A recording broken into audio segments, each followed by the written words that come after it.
Jurassic Park, written by Michael Crichton. Introduction: The InGen Incident. The late 20th century has witnessed a scientific gold rush of astonishing proportions. The headlong and furious haste to commercialize genetic engineering. This enterprise has proceeded so rapidly, with so little outside commentary, that its dimensions and implications are hardly understood at all. Biotechnology promises the greatest revolution in human history. By the end of this decade, it will have outdistanced atomic power and computers in its effect on our everyday lives. In the words of one observer, biotechnology is going to transform every aspect of human life. Our medical care, our food, our health, our entertainment, our very bodies. Nothing will ever be the same again. It's literally going to change the face of the planet. But the biotechnology revolution differs in three important respects from past scientific transformations. First, it is broad-based. America entered the atomic age through the work of a single research institution at Los Alamos. It entered the computer age through the efforts of about a dozen companies. But biotechnology research is now carried out in more than 2,000 laboratories in America alone. 500 corporations spend $5 billion a year on this technology. Second, much of the research is thoughtless or frivolous. Efforts to engineer paler trout for better visibility in the stream, square trees for easier lumbering, and injectable scent cells so you'll always smell of your favorite perfume may seem like a joke, but they are not. Indeed, the fact that biotechnology can be applied to the industries traditionally subject to the vagaries of fashion, such as cosmetics and leisure activities, heightens concern about the whimsical use of this powerful new technology. Third, the work is uncontrolled. No one supervises it. No federal laws regulate it. There is no coherent government policy in America or anywhere else in the world. And because the products of biotechnology range from drugs, to farm crops, to artificial snow, an intelligent policy is difficult. But most disturbing is the fact that no watchdogs are found among scientists themselves. It is remarkable that nearly every scientist in genetics research is also engaged in the commerce of biotechnology. There are no detached observers. Everybody has a stake. The commercialization of molecular biology is the most stunning ethical event in the history of science, and it has happened with astonishing speed. For 400 years since Galileo, science has always proceeded as a free and open inquiry into the workings of nature. Scientists have always ignored national boundaries, holding themselves above the transitory concerns of politics and even wars. Scientists have always rebelled against secrecy in research and have even frowned on the idea of patenting their discoveries, seeing themselves as working to the benefit of all mankind.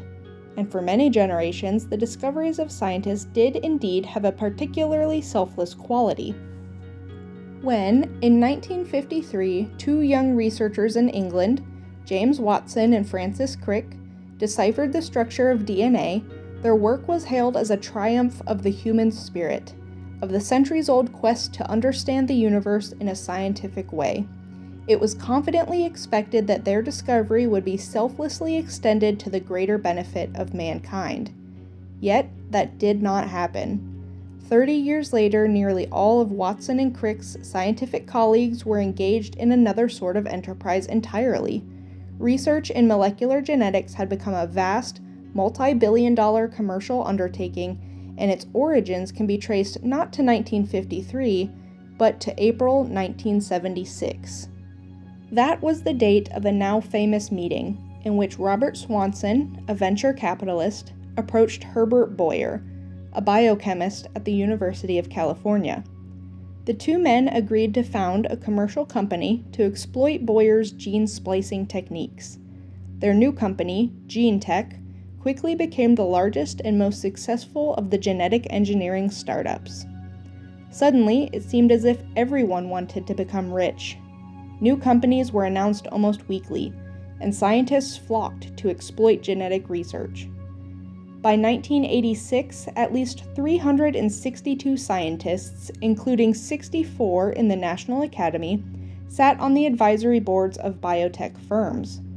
The number of those who held equity positions or consultancies was several times greater.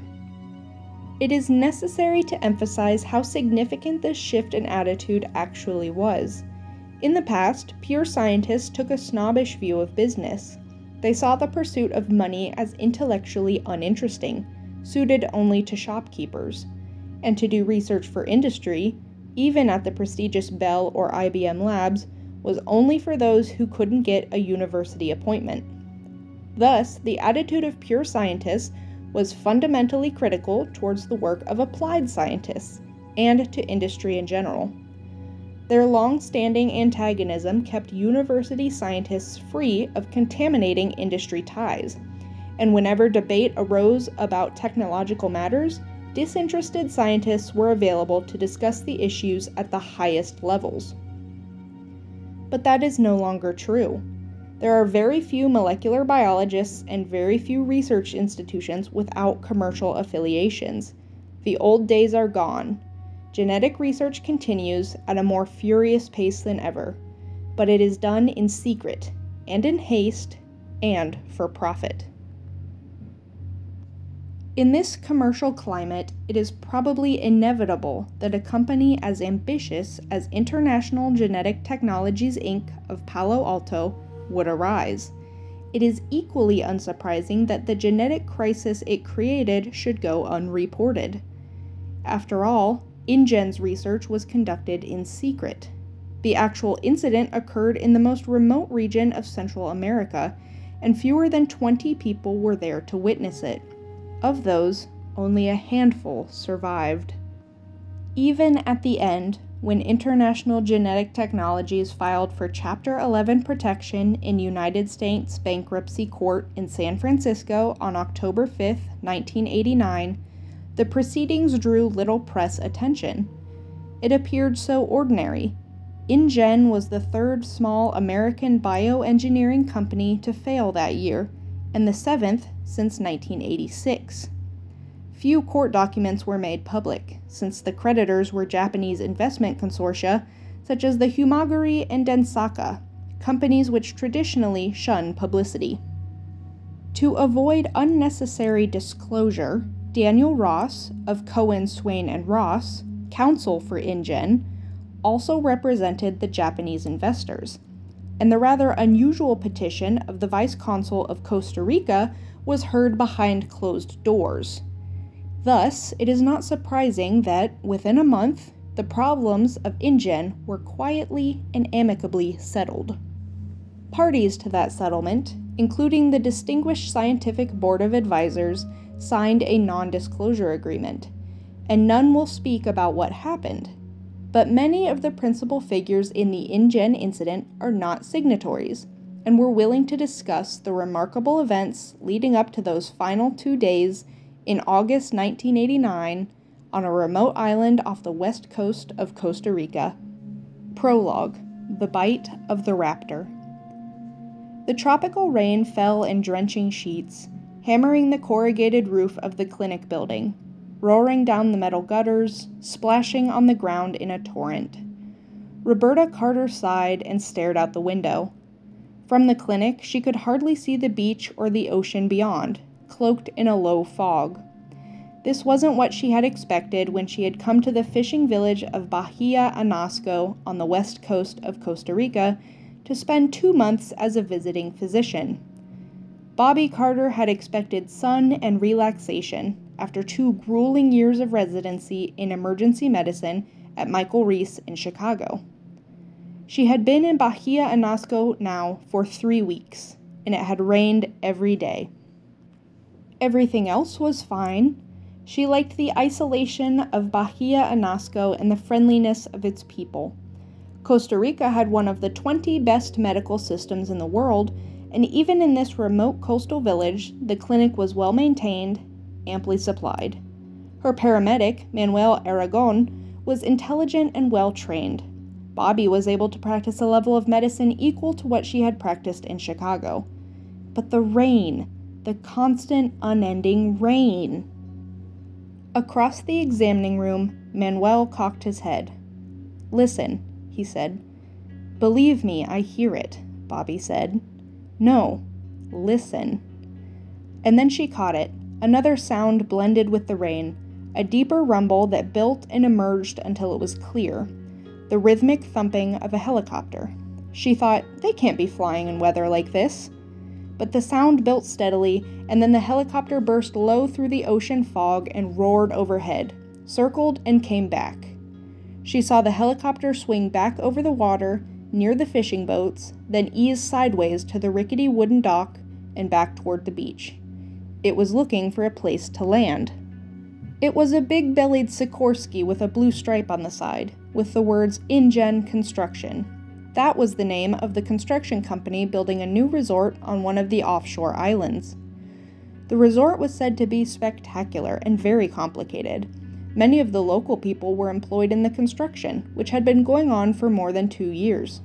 Bobby could imagine it, one of those huge American resorts with swimming pools and tennis courts, where guests could play and drink their daiquiris without having any contact with the real life of the country.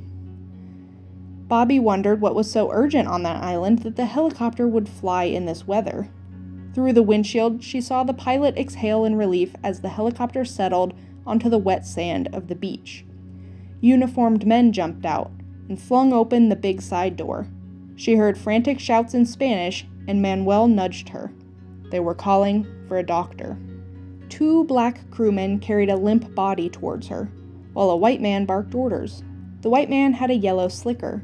Red hair appeared around the edges of his Mets baseball cap. "Is there a doctor here?" he called to her as she ran up. "I'm Dr. Carter," she said. The rain fell in heavy drops, pounding her head and shoulders. The red-haired man frowned at her. She was wearing cut-off jeans and a tank top. She had a stethoscope over her shoulder, the bell already rusted from the salt air.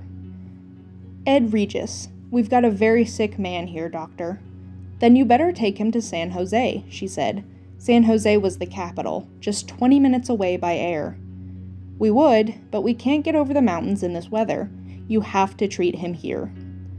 Bobby trotted alongside the injured man as they carried him to the clinic. He was a kid, no older than 18. Lifting away the blood-soaked shirt, she saw a big slashing rip along his shoulder, and another on the leg. "What happened to him?" "Construction accident," Ed shouted. "He fell. One of the backhoes ran over him." The kid was pale, shivering, unconscious. Manuel stood by the bright green door of the clinic, waving his arm. The men brought the body through and set it on the table in the center of the room. Manuel started an intravenous line, and Bobby swung the light over the kid and bent to examine the wounds. Immediately, she could see that it did not look good. The kid would almost certainly die. A big, tearing laceration ran from his shoulder down his torso. At the edge of the wound, the flesh was shredded. At the center, the shoulder was dislocated, pale bones exposed. A second slash cut through the heavy muscles of the thigh, deep enough to reveal the pulse of the femoral artery below. Her first impression was that his leg had been ripped open. "Tell me again about this injury," she said. "I didn't see it," Ed said. "They say the backhoe dragged him." "Because it almost looks as if he was mauled," Bobby Carter said, probing the wound. Like most emergency room physicians, she could remember in detail patients she had seen even years before. She had seen 2 maulings. One was a 2-year-old child who had been attacked by a Rottweiler dog. The other was a drunken circus attendant who had an encounter with a Bengal tiger. Both injuries were similar. There was a characteristic look to an animal attack. "Mauled?" Ed said. No, it was a backhoe, believe me." Ed licked his lips as he spoke. He was edgy, acting as if he had done something wrong. Bobby wondered why. If they were using inexperienced local workmen on the resort construction, they must have accidents all the time. Manuel said, "Do you want lavage?" "Yes," she said, "after you block him." She bent lower, probed the wound with her fingertips. If an earth mover had rolled over him, dirt would be forced deep into the wound. But there wasn't any dirt, just a slippery, slimy foam. And the wound had a strange odor, a kind of rotten stench, a smell of death and decay. She had never smelled anything like it before. How long ago did this happen? An hour. Again, she noticed how tense Ed Regis was. He was one of those eager, nervous types. And he didn't look like a construction foreman, more like an executive. He was obviously out of his depth. Bobby Carter turned back to the injuries. Somehow she didn't think she was seeing mechanical trauma. It just didn't look right. No soil contamination of the wound site, and no crush injury component. Mechanical trauma of any sort, an auto injury, a factory accident, almost always had some component of crushing. But here there was none. Instead, the man's skin was shredded, ripped across his shoulder, and again across his thigh. It really did look like a maul. On the other hand, most of the body was unmarked, which was unusual for an animal attack. She looked again at the head, the arms, the hands. The hands. She felt a chill when she looked at the kid's hands. There were short, slashing cuts on both palms, and bruises on the wrists and forearms. She had worked in Chicago long enough to know what that meant. "All right," she said. "Wait outside." "Why?" Ed said, alarmed. He didn't like that. "Do you want me to help him or not?" she said, and pushed him out the door and closed it on his face. She didn't know what was going on, but she didn't like it. Manuel hesitated. "I continue to wash?" "Yes," she said. She reached for her little Olympus point-and-shoot. She took several snapshots of the injury, shifting her light for a better view. It really did look like bites, she thought. Then the kid groaned, and she put her camera aside and bent towards him. His lips moved, his tongue thick. "Raptor," he said. "Losa raptor." At those words, Manuel froze, stepped back in horror. "What does it mean?" Bobby said. Manuel shook his head. "I do not know, doctor. Losa raptor? No es español." "No?" It sounded to her like Spanish. "Then please continue to wash him." "No, doctor." He wrinkled his nose. "Bad smell." And he crossed himself.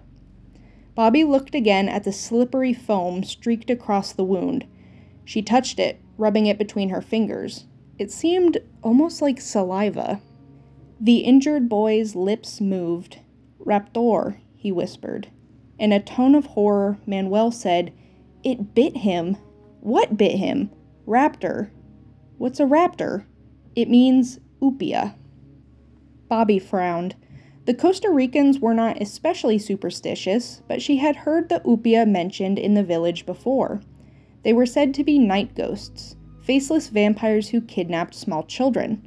According to the belief, the upia had once lived in the mountains of Costa Rica, but now inhabited the islands offshore. Manuel was backing away, murmuring and crossing himself. "It is not normal, this smell," he said. "It is the upia." Bobby was about to order him back to work when the injured youth opened his eyes and sat straight up on the table. Manuel shrieked in terror. The injured boy moaned and twisted his head, looking left and right with wide, staring eyes, and then he explosively vomited blood. He immediately went into convulsions, his body vibrating, and Bobby grabbed for him, but he shuddered off the table onto the concrete floor. He vomited again. There was blood everywhere. Ed opened the door, saying, "What the hell's happening?" And when he saw the blood, he turned away, his hand to his mouth. Bobby was grabbing for a stick to put in the boy's clenched jaws, but even as she did it, she knew it was hopeless, and with a final spastic jerk, he relaxed and lay still. She bent to perform mouth-to-mouth, but Manuel grabbed her shoulder fiercely, pulling her back. "No," he said, "the upia will cross over." "Manuel, for God's sake, no!" He stared at her fiercely. "No, you do not understand these things." Bobby looked at the boy on the ground and realized that it didn't matter. There was no possibility of resuscitating him. Manuel called for the men, who came back into the room and took the body away. Ed appeared, wiping his mouth with the back of his hand, muttering, "I'm sure you did all you could." And then she watched as the men took the body away, back to the helicopter, and it lifted thunderously up into the sky. "It is better," Manuel said. Bobby was thinking about the boy's hands. They had been covered with cuts and bruises, in the characteristic pattern of defense wounds. She was quite sure he had not died in a construction accident. He had been attacked, and he had held up his hands against his attacker. "Where is this island they've come from?" she asked. "In the ocean, perhaps 120 miles offshore." "Pretty far for a resort," she said. Manuel watched the helicopter. "I hope they never come back." Well, she thought, at least she had pictures. But when she turned back to the table, she saw that her camera was gone. The rain finally stopped later that night. Alone in the bedroom behind the clinic, Bobby thumbed through her tattered paperback Spanish dictionary. The boy had said raptor, and despite Manuel's protests, she suspected it was a Spanish word. Sure enough, she found it in her dictionary. It meant ravisher or abductor. That gave her pause. The sense of the word was suspiciously close to the meaning of upia. Of course, she did not believe in the superstition, and no ghost had cut those hands. What had the boy been trying to tell her? From the next room, she heard groans. One of the village women was in the first stage of labor, and Elena Morales, the local midwife, was attending her. Bobby went into the clinic room and gestured to Elena to step outside for a moment. "Elena, si, doctor? Do you know what is a raptor?" Elena was gray-haired and 60, a strong woman with a practical, no-nonsense air. In the night, beneath the stars, she frowned and said, "Raptor? Yes, you know this word?" "Si," Elena nodded. "It means a person who comes in the night and takes away a child." "A kidnapper?" "Yes." "A upia?" Her whole manner changed. "Do not say this word, doctor." "Why not?" "Do not speak of upia now," Elena said firmly, nodding her head toward the groans of the laboring woman. "It is not wise to say this word now." "But does a raptor bite and cut his victims?" "Bite and cut?" Elena said, puzzled. "No, doctor. Nothing like this. A raptor is a man who takes a new baby." She seemed irritated by the conversation, impatient to end it. Elena started back toward the clinic. "I will call to you when she is ready, doctor. I think 1 hour more, perhaps 2. Bobby looked at the stars and listened to the peaceful lapping of the surf at the shore. In the darkness, she saw the shadows of the fishing boats anchored offshore. The whole scene was quiet, so normal. She felt foolish to be talking of vampires and kidnapped babies. Bobby went back to her room, remembering again that Manuel had insisted it was not a Spanish word. Out of curiosity, she looked in the English dictionary, and to her surprise, she found the word there too. Raptor. Plunderer. Bird of prey. First iteration. Almost paradise. Mike Bowman whistled cheerfully as he drove the Land Rover through the Cabo Blanco Biological Reserve on the west coast of Costa Rica. It was a beautiful morning in July, and the road before him was spectacular, hugging the edge of a cliff overlooking the jungle and the blue Pacific. According to the guidebooks, Cabo Blanco was unspoiled wilderness, almost a paradise. Seeing it now made Bowman feel as if the vacation was back on track. Bowman, a 36-year-old real estate developer from Dallas, had come to Costa Rica with his wife and daughter for a 2-week holiday. The trip had actually been his wife's idea. For weeks, Ellen had filled his ear about the wonderful national parks of Costa Rica and how good it would be for Tina to see them. Then, when they arrived, it turned out Ellen had an appointment to see a plastic surgeon in San Jose. That was the first Mike Bowman had heard about the excellent and inexpensive plastic surgery available in Costa Rica, and all the luxurious private clinics in San Jose. Of course, they'd had a huge fight. Mike felt she'd lied to him, and she had. And he put his foot down about this plastic surgery business. Anyway, it was ridiculous. Ellen was only 30, and she was a beautiful woman. Hell, she'd been homecoming queen her senior year at Rice, and that was not even 10 years earlier. But Ellen tended to be insecure and worried, and it seemed as if in recent years she had mostly worried about losing her looks. That and everything else. The Land Rover bounced in a pothole, splashing mud. Seated beside him, Ellen said, "Mike, are you sure this is the right road? We haven't seen any other people for hours." "There was that other car 15 minutes ago," he reminded her. "Remember? The blue one?" Going the other way.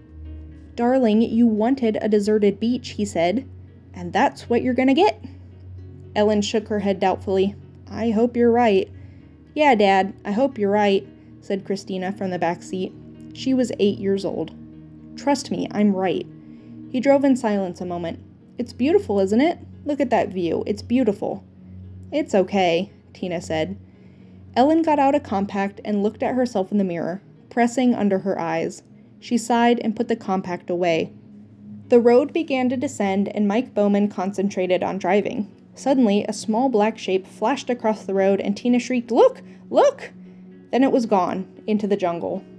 What was it? Ellen asked. A monkey? Maybe it was a squirrel monkey, Bowman said. Can I count it? Tina said, taking her pencil out. She was keeping a list of all the animals she had seen on her trip as a project for school. I don't know, Mike said doubtfully. Tina consulted the pictures in the guidebook. I don't think it was a squirrel monkey, she said. I think it was just another howler. They had seen several howler monkeys already on their trip. Hey, she said more brightly, according to this book, the beaches of Cabo Blanco are frequented by a variety of wildlife, including howler and white-faced monkeys, three-toed sloths, and coota mandies. Do you think we'll see a three-toed sloth, Dad? I bet we do. Really? Just look in the mirror. Very funny, Dad. The road sloped downward through the jungle toward the ocean. Tina ran until she was exhausted, and then she threw herself down on the sand and gleefully rolled to the water's edge. The ocean was warm, and there was hardly any surf at all. She sat for a while, catching her breath, and then she looked back towards her parents in the car to see how far she had come. Her mother waved, beckoning her to return. Tina waved back cheerfully, pretending she didn't understand. Tina didn't want to put sunscreen on, and she didn't want to go back and hear her mother talk about losing weight. She wanted to stay right here and maybe see a sloth. Tina had seen a sloth 2 days earlier at the zoo in San Jose. It looked like a Muppets character, and it seemed harmless. In any case, it couldn't move fast. She could easily outrun it. Now her mother was calling to her, and Tina decided to move out of the sun, back from the water, to the shade of the palm trees.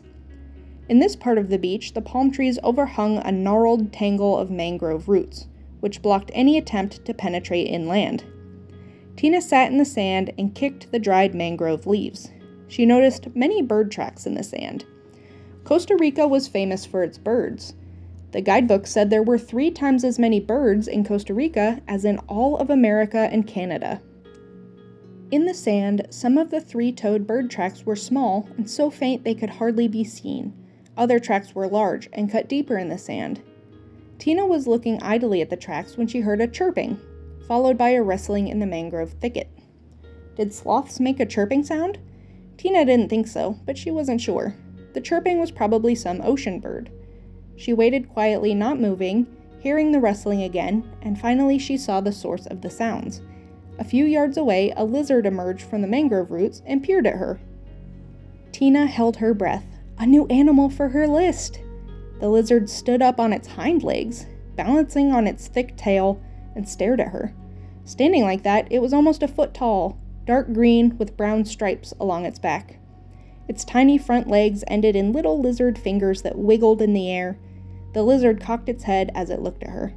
Tina thought it was cute, sort of like a big salamander. She raised her hand and wiggled her fingers back. The lizard wasn't frightened. It came toward her, walking upright on its hind legs.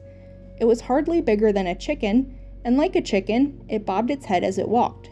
Tina thought it would make a wonderful pet. She noticed that the lizard left 3-toed tracks that looked exactly like bird tracks. The lizard came closer to Tina. She kept her body still, not wanting to frighten the little animal. She was amazed that it would come so close, but she remembered that this was a national park. All the animals in the park would know that they were protected. This lizard was probably tame. Maybe it even expected her to give it some food. Unfortunately, she didn't have any.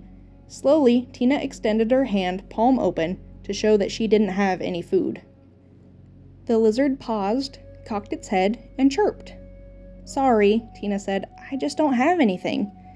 And then without warning, the lizard jumped up onto her outstretched hand. Tina could feel its little toes pinching the skin of her palm, and she felt the surprising weight of the animal's body pressing her arm down. and then the lizard scrambled up her arm toward her face. "I just wish I could see her," Ellen Bowman said, squinting in the sunlight. "That's all, just see her." "I'm sure she's fine," Mike said, picking through the box lunch packed by the hotel. There was unappetizing grilled chicken and some kind of meat-filled pastry. Not that Ellen would eat any of it. "You don't think she'd leave the beach?" Ellen said. "No, hon, I don't think so." "I feel so isolated here," Ellen said. "I thought that's what you wanted," Mike Bauman said. "I did." "Well, then what's the problem?" "I just wish I could see her, is all," Ellen said. Then, from down the beach, carried by the wind, they heard their daughter's voice. She was screaming.